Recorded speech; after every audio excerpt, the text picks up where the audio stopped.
Hai, jumpa lagi dengan saya Rian Syah, teman-teman. Apa kabar? Semoga teman-teman selalu dalam keadaan sehat walafiat. Teman-teman, kali ini seperti biasa saya akan menceritakan kisah-kisah yang saya dapatkan dari teman saya atau daripada para subscriber. Tunggu ya setelah pesan-pesan berikut.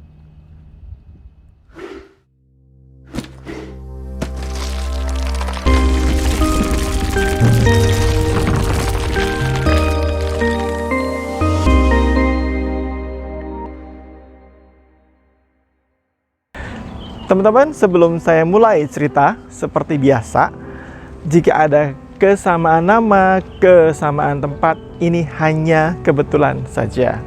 Cerita kita mulai ya. Sebut saja saya dapat cerita ini dari teman saya yang namanya Dendi. Dia ingin menceritakan kisah adik kandungnya yang bernama Fitri. Fitri merupakan satu-satunya anak perempuan dari 7 bersaudara. Fitri sangat cantik, tapi menurut orang-orang yang mengenal Fitri, Fitri ini sombong, judes dan tidak suka bergaul. Fitri memang lebih memilih untuk lebih banyak di rumah, membantu pekerjaan ibunya. Teman-teman, karena Fitri sangat cantik, sudah pasti banyak laki-laki yang suka sama Fitri. Tetapi ketika banyak juga laki-laki yang ingin melamarnya untuk menikah, Fitri selalu menolak dengan alasan belum siap, ya. Tapi ketika tetangganya Edi melamar Fitri, Fitri tanpa berpikir panjang menerima lamaran tersebut dan mereka menikah pada tahun 2005. Keluarga Fitri, kakak-kakaknya tidak setuju dengan menikahnya Fitri dengan tetangganya Edi. Tapi Fitri menegaskan bahwa ini sudah keputusannya, dia akan menikah dengan Edi. Teman-teman, pernikahan mereka baik-baik saja, tidak ada masalah, rukun-rukun saja.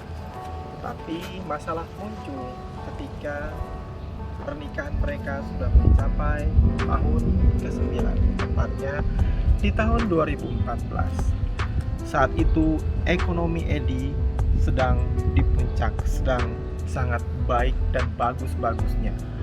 Fitri tidak pernah menceritakan masalahnya, apa yang terjadi di perkawinannya kepada keluarganya, termasuk kepada ibunya sendiri atau mamanya.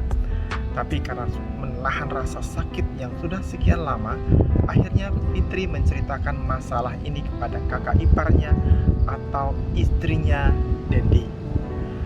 Fitri mengatakan bahwa suaminya ingin menikah lagi.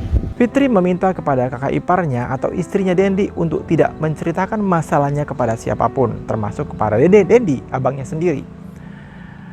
Karena suaminya sejak itu jarang pulang. Pada bulan Desember 2014, Fitri jatuh sakit dan Fitri tetap minta cerai. Sejak saat itu, Fitri menjadi sering sakit-sakitan. Di bulan Februari 2015, Fitri jatuh sakit semakin parah. Perutnya membesar, buncit, dan keras seperti orang hamil.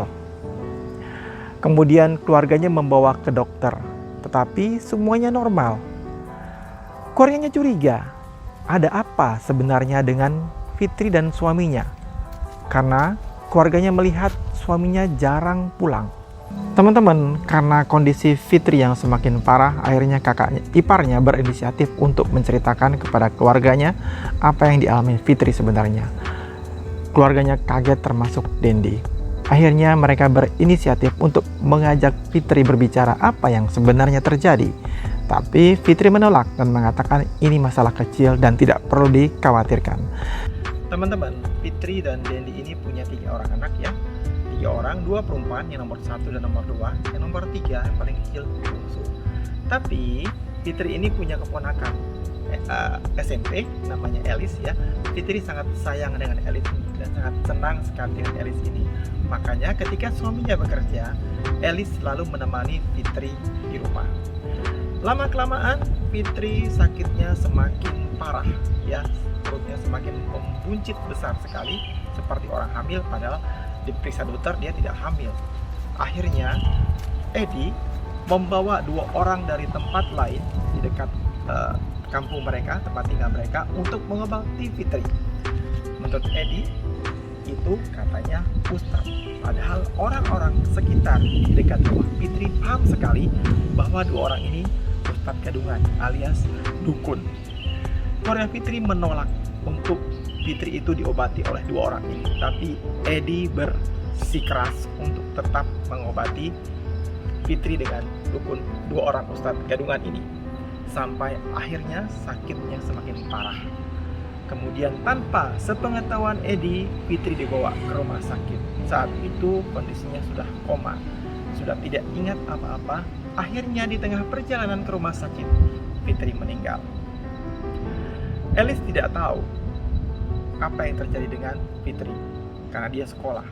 Setelah sepulang sekolah dia mengetahui Fitri sudah tidak ada, maka Elis histeris menjerit, sedih, ya, histeris, nangis sekuat tenaga. Tidak sangka tantenya Fitri sudah terkujur. Mengetahui tantenya meninggal, Elis marah besar, berteriak dan marah kepada Edi, suaminya Fitri. Ia mengatakan ini semua ulahnya Edi. Elis menceritakan bahwa Edi pada saat Fitri sakit sering membawa wanita ke rumahnya Fitri. Bahkan saat Fitri sakit, Edi dengan tega dan sengaja melakukan perzinahan di rumahnya sendiri dengan wanita lain. Tentu saja keluarga besar kaget mendengar ceritanya Elis. Tapi mereka tidak bisa berbuat apa-apa karena Fitri sudah meninggal. Tepat 1 bulan setelah Fitri meninggal, Edi menikah lagi. Dan akhirnya keluarga Edi percaya apa yang diceritakan oleh Elis benar adanya. Pada bulan September 2015, Elis mengalami sakit yang sama seperti Fitri. Perutnya membesar, keras, seperti orang hamil, padahal tidak ada apa-apa. 2 bulan setelah itu, Elis meninggal, sama seperti Fitri. Dan orang-orang mulai curiga, apa sebenarnya yang terjadi? Apakah Elis diguna-gunai seperti yang terjadi pada Fitri?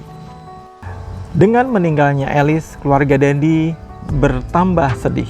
Dalam waktu 1 tahun, mereka harus kehilangan 2 orang yang dicintai. Dan Edi sendiri tidak pernah mau mengurus 3 orang anaknya. Dia malah lebih mengurus anak dari istrinya yang dibawa saat menikah, yang sudah jelas-jelas sudah dewasa dan bisa mengurus dirinya sendiri. Teman-teman, sepeninggalnya Fitri, keadaan Edi semakin memburuk. Ekonominya hancur, morat-marit. Dia punya banyak hutang di mana-mana. Dan Edi menjadi gila. Keluarganya heran juga dengan sikap Edi yang terus-menerus minta maaf kepada Fitri. Kemudian Edi sempat dibawa ke rumah sakit jiwa oleh keluarganya, tapi kemudian dibawa pulang untuk dirawat saja di rumah.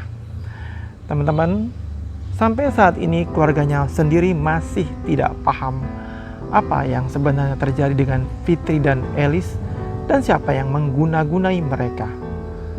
Dan mereka juga masih bertanya-tanya hingga sekarang. Teman-teman, sebelum saya akhiri cerita ini, saya ingin mengatakan bahwa Dendi dan keluarganya tidak paham ya kenapa bisa terjadi seperti itu, dan mereka sendiri tidak mau menuduh siapa yang menjadi dalam keluarganya Edi dan Fitri. Tapi kalau dari kacamata saya, sudah jelas yang berperan besar adalah orang ketiga, janda yang dikawini Edi setelah Fitri meninggal. Nah teman-teman, yang sudah menikah harus hati-hati jika terjadi hal yang sedikit di luar kebiasaan dari pasangan kita. Kita harus selidiki ada apa sebenarnya, atau kita juga harus introspeksi. Mungkin kita sendiri harus memperbaiki diri. Teman-teman, sekian cerita saya kali ini. Sebelum saya akhiri video saya, jangan lupa untuk subscribe channel saya Riansyah Official, berikan komen dan like. Salam.